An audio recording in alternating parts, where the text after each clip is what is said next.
Your Majesties, Your Royal Highnesses, distinguished members of the Norwegian Nobel Committee, citizens of America, and citizens of the world.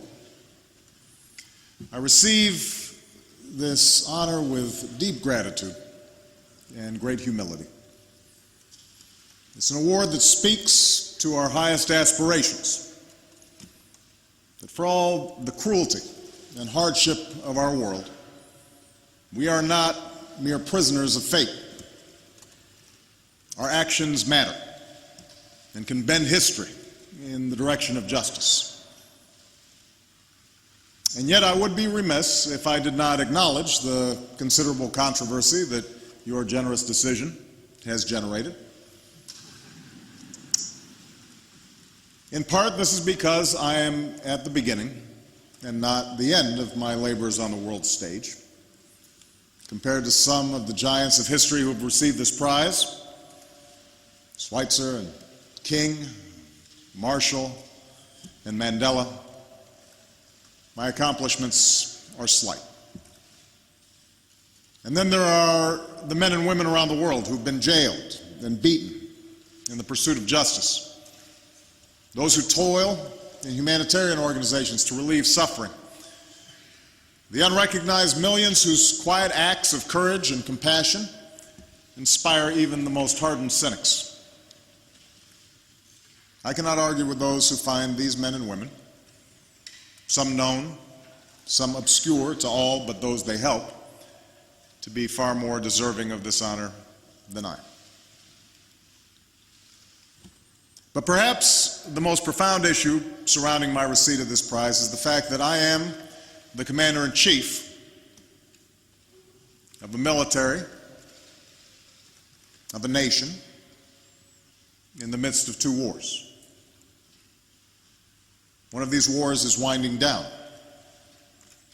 The other is a conflict that America did not seek, one in which we are joined by 42 other countries, including Norway, in an effort to defend ourselves and all nations from further attacks.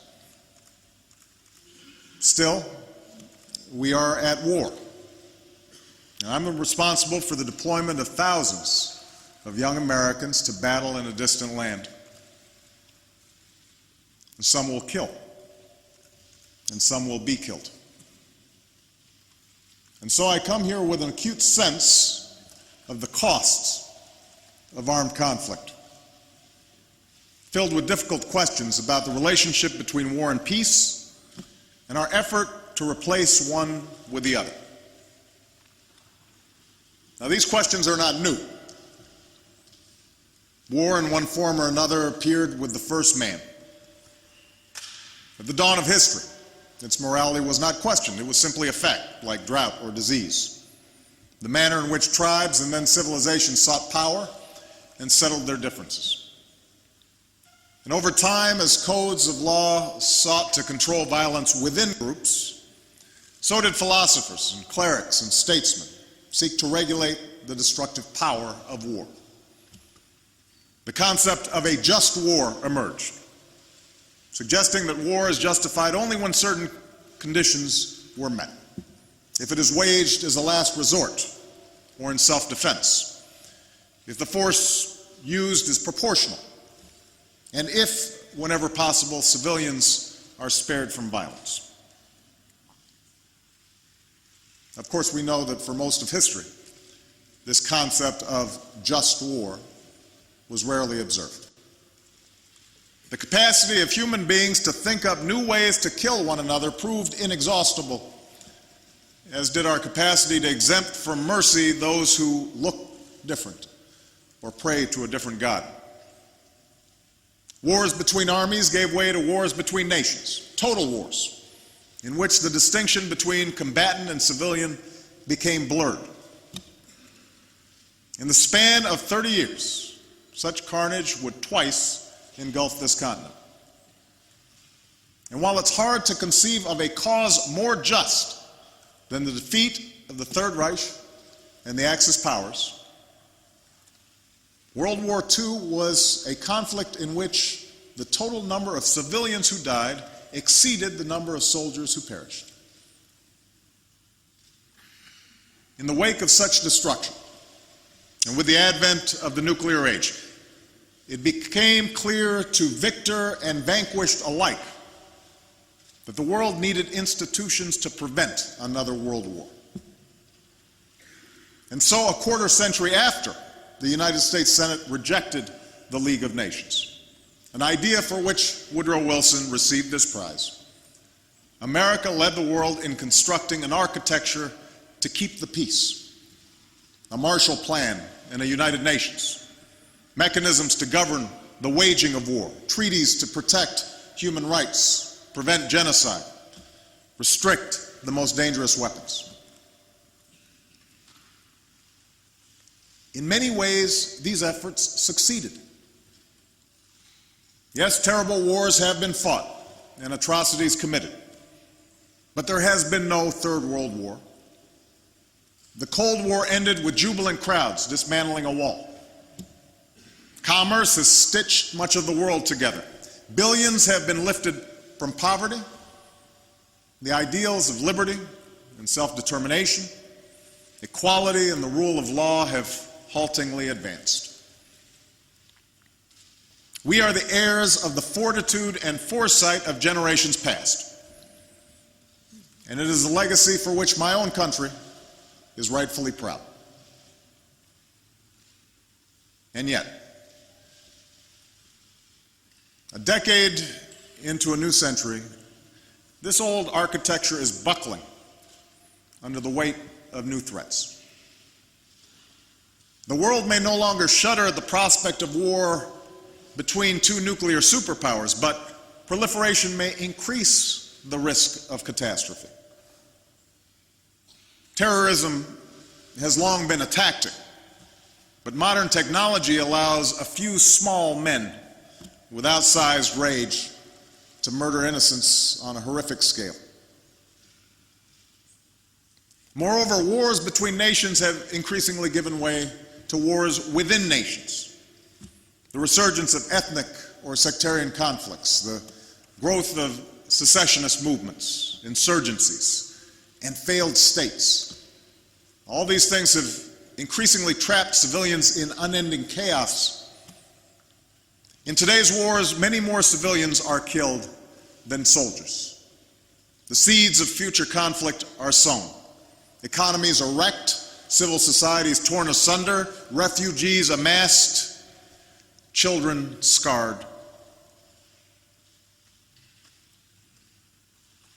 I do not bring with me today a definitive solution to the problems of war. What I do know is that meeting these challenges will require the same vision, hard work, and persistence of those men and women who acted so boldly decades ago. And it will require us to think in new ways about the notions of just war and the imperatives of a just peace. We must begin by acknowledging a hard truth. We will not eradicate violent conflict in our lifetimes. There will be times when nations, acting individually or in concert, will find the use of force not only necessary, but morally justified. I make this statement mindful of what Martin Luther King Jr. said in this same ceremony years ago. Violence never brings permanent peace. It solves no social problem. It merely creates new and more complicated ones. As someone who stands here as a direct consequence of Dr. King's life work, I am living testimony to the moral force of nonviolence. I know there's nothing weak, nothing passive, nothing naive in the creed and lives of Gandhi and King. But as a head of state, sworn to protect and defend my nation, I cannot be guided by their examples alone. I face the world as it is and cannot stand idle in the face of threats to the American people. For make no mistake, evil does exist in the world. A nonviolent movement could not have halted Hitler's armies. Negotiations cannot convince Al-Qaeda's leaders to lay down their arms. To say that force may sometimes be necessary is not a call to cynicism, it is a recognition of history, the imperfections of man, and the limits of reason. I raise this point. I begin with this point because in many countries there is a deep ambivalence about military action today, no matter what the cause. And at times this is joined by a reflexive suspicion of America, the world's sole military superpower. Yet the world must remember that it was not simply international institutions, not just treaties and declarations, that brought stability to a post-World War II world. Whatever mistakes we have made, the plain fact is this: the United States of America has helped underwrite global security for more than 6 decades with the blood of our citizens and the strength of our arms. The service and sacrifice of our men and women in uniform has promoted peace and prosperity from Germany to Korea and enabled democracy to take hold in places like the Balkans. We have borne this burden not because we seek to impose our will. We have done so out of enlightened self-interest, because we seek a better future for our children and grandchildren, and we believe that their lives will be better if others' children and grandchildren can live in freedom and prosperity. So yes, the instruments of war do have a role to play in preserving the peace. And yet this truth must coexist with another, that no matter how justified, war promises human tragedy. The soldier's courage and sacrifice is full of glory, expressing devotion to country, to cause, to comrades in arms.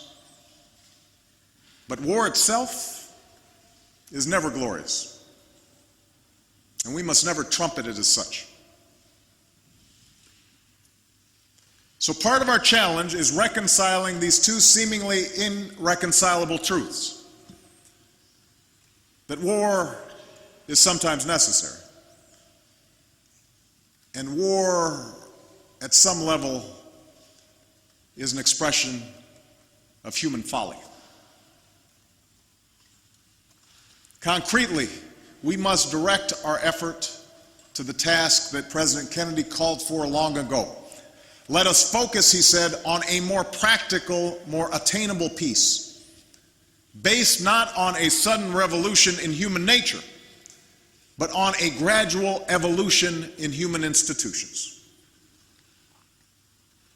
A gradual evolution of human institutions. What might this evolution look like? What might these practical steps be? To begin with, I believe that all nations, strong and weak alike, must adhere to standards that govern the use of force. I, like any head of state, reserve the right to act unilaterally, if necessary, to defend my nation. Nevertheless, I am convinced that adhering to standards, international standards, strengthens those who do, and isolates and weakens those who don't. The world rallied around America after the 9/11 attacks and continues to support our efforts in Afghanistan because of the horror of those senseless attacks and the recognized principle of self-defense. Likewise, the world recognized the need to confront Saddam Hussein when he invaded Kuwait, a consensus that sent a clear message to all about the cost of aggression. Furthermore, America, in fact no nation, can insist that others follow the rules of the road if we refuse to follow them ourselves. For when we don't, our actions appear arbitrary and undercut the legitimacy of future interventions, no matter how justified. And this becomes particularly important when the purpose of military action extends beyond self-defense or defense of one nation against an aggressor. More and more, we all confront difficult questions about how to prevent the slaughter of civilians by their own government, or to stop a civil war whose violence and suffering can engulf an entire region.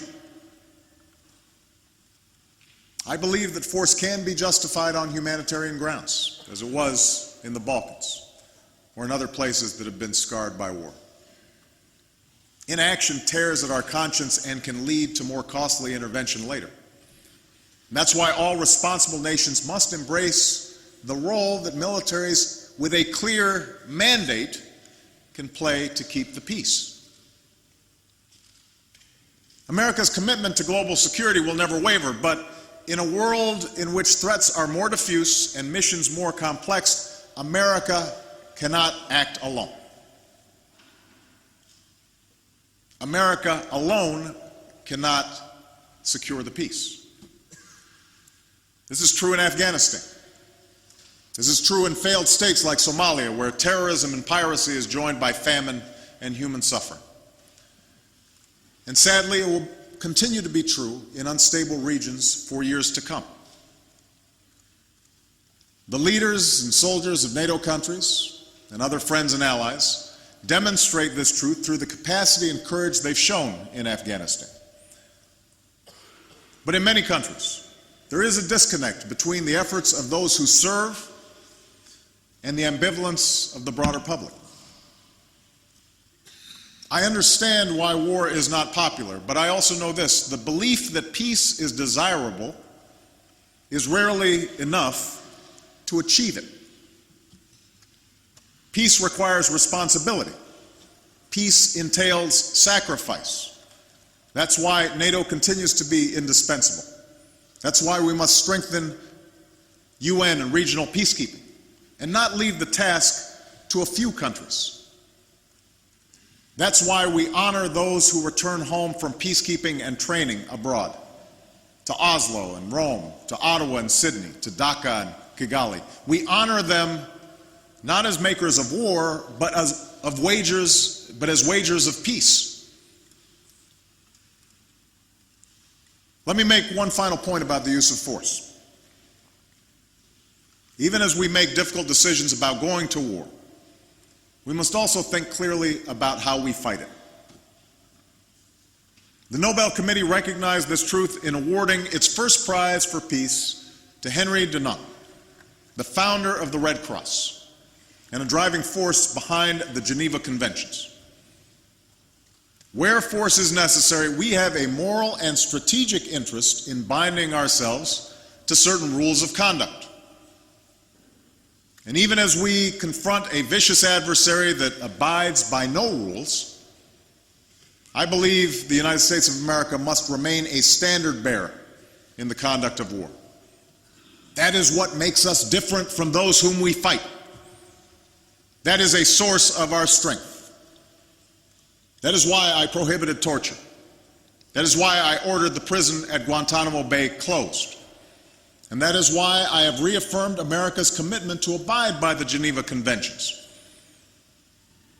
We lose ourselves when we compromise the very ideals that we fight to defend.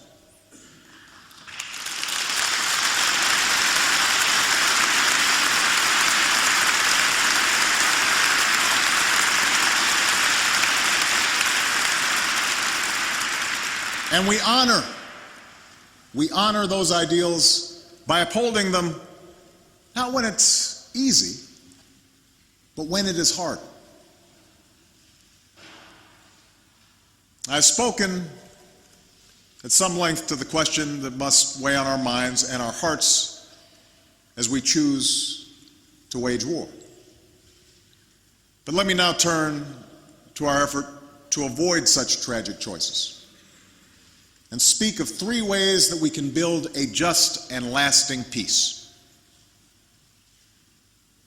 First, in dealing with those nations that break rules and laws, I believe that we must develop alternatives to violence that are tough enough to actually change behavior.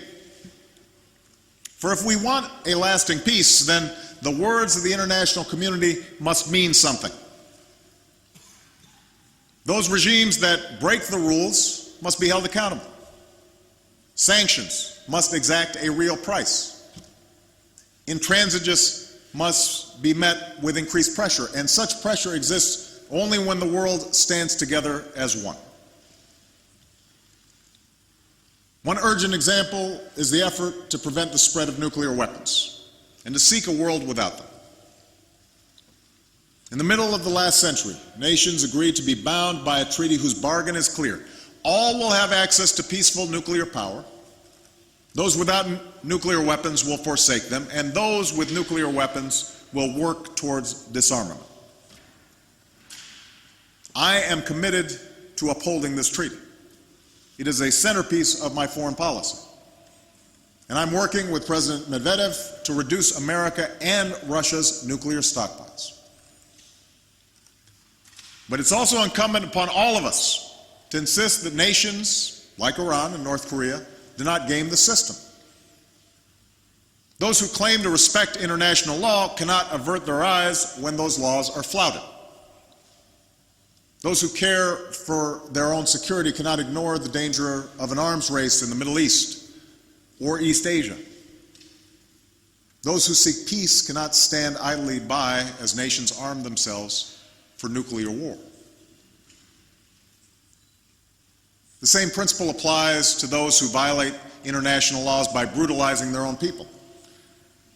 When there is genocide in Darfur, systematic rape in Congo, repression in Burma, there must be consequences. Yes, there will be engagement. Yes, there will be diplomacy.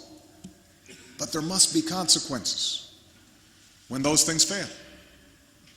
And the closer we stand together, the less likely we will be faced with the choice between armed intervention and complicity in oppression. This brings me to a second point: the nature of the peace that we seek. For peace is not merely the absence of visible conflict. Only a just peace, based on the inherent rights and dignity of every individual, can truly be lasting. It was this insight that drove drafters of the Universal Declaration of Human Rights after the Second World War. In the wake of devastation, they recognized that if human rights are not protected, peace is a hollow promise. And yet, too often, these words are ignored. For some countries, the failure to uphold human rights is excused by the false suggestion that these are somehow Western principles, foreign to local cultures or stages of a nation's development.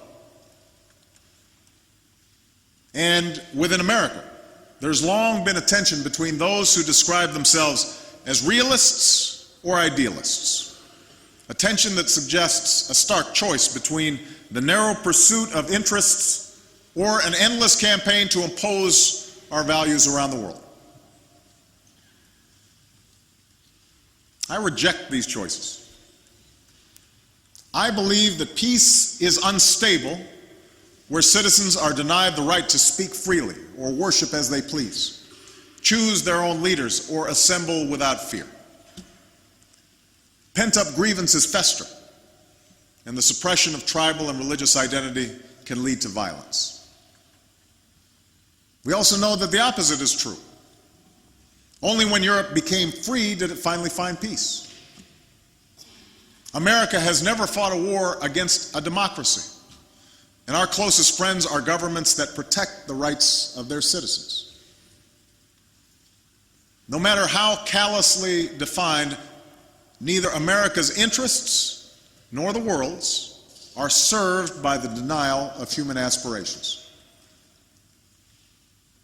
So even as we respect the unique culture and traditions of different countries, America will always be a voice for those aspirations that are universal. We will bear witness to the quiet dignity of reformers like Aung San Suu Kyi, to the bravery of Zimbabweans who cast their ballots in the face of beatings, to the hundreds of thousands who have marched silently through the streets of Iran. It is telling that the leaders of these governments fear the aspirations of their own people more than the power of any other nation. And it is the responsibility of all free people and free nations to make clear that these movements of hope and history, they have us on their side. Let me also say this: the promotion of human rights cannot be about exhortation alone. At times, it must be coupled with painstaking diplomacy. I know that engagement with repressive regimes lacks the satisfying purity of indignation. But I also know that sanctions without outreach, condemnation without discussion, can carry forward only a crippling status quo. No repressive regime can move down a new path unless it has the choice of an open door. In light of the Cultural Revolution's horrors, Nixon's meeting with Mao appeared inexcusable. And yet it surely helped set China on a path where millions of its citizens have been lifted from poverty and connected to open societies. Pope John Paul's engagement with Poland created space not just for the Catholic Church, but for labor leaders like Lech Walesa. Ronald Reagan's efforts on arms control and embrace of perestroika not only improved relations with the Soviet Union, but empowered dissidents throughout Eastern Europe. There's no simple formula here, but we must try as best we can to balance isolation and engagement, pressure and incentives, so that human rights and dignity are advanced over time.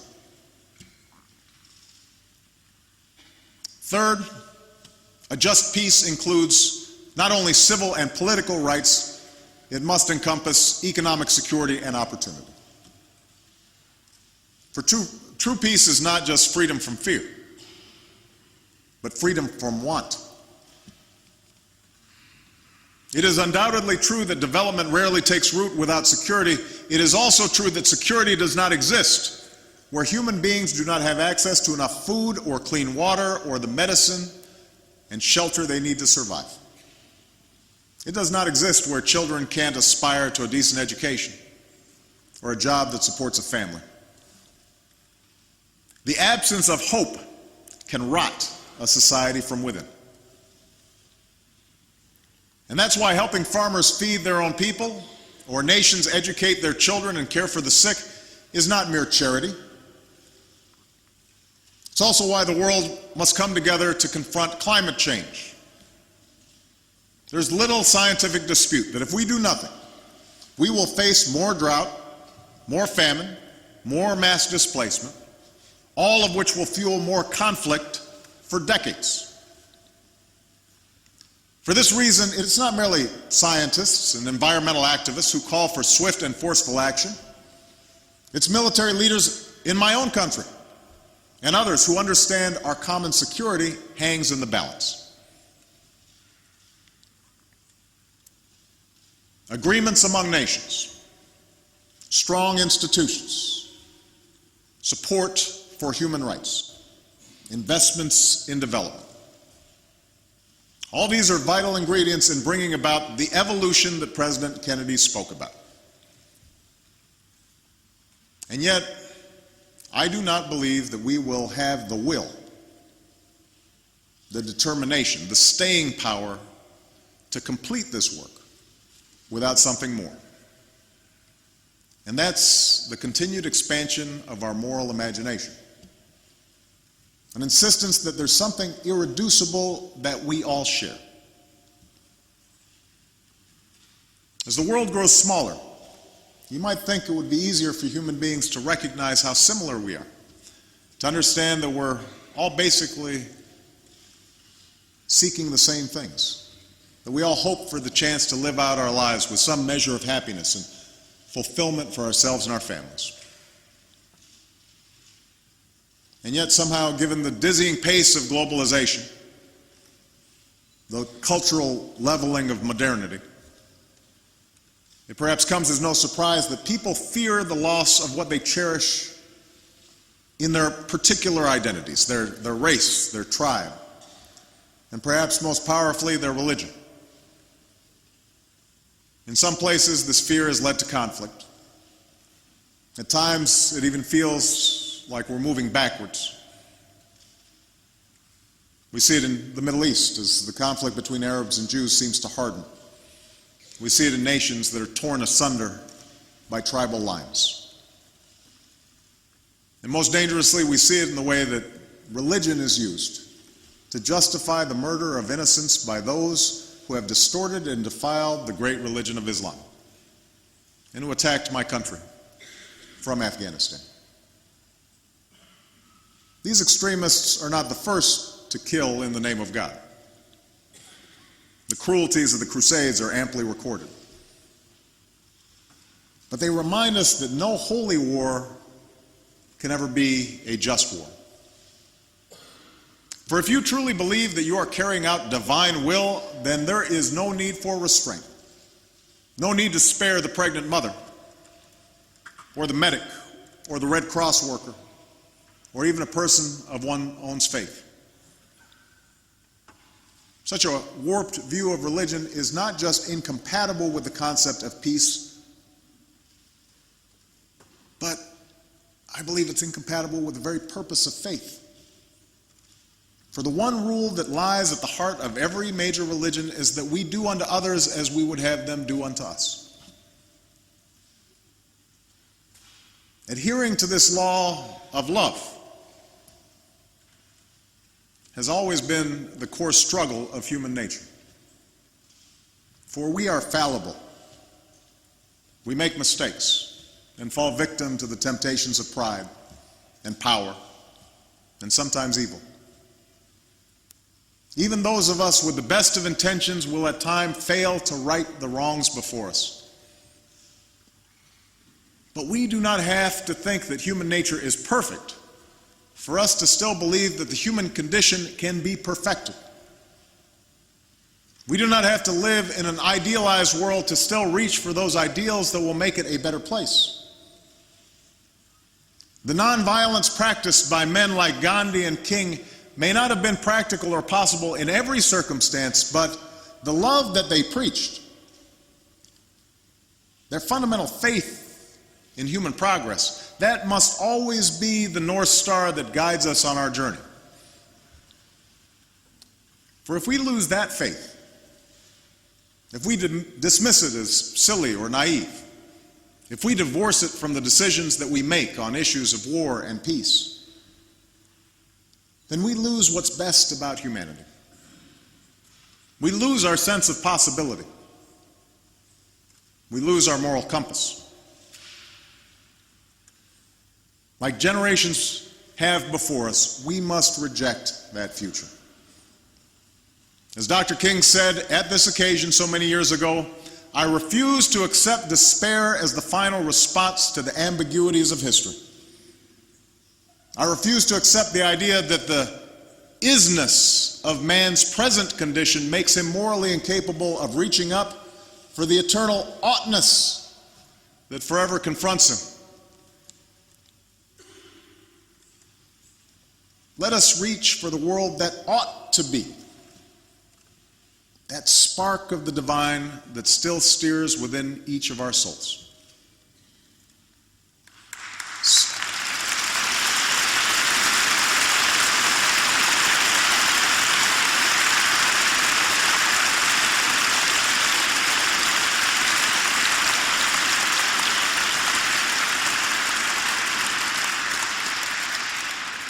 Somewhere today, in the here and now, in the world as it is, a soldier sees he's outgunned but stands firm to keep the peace. Somewhere today, in this world, a young protester awaits the brutality of her government but has the courage to march on.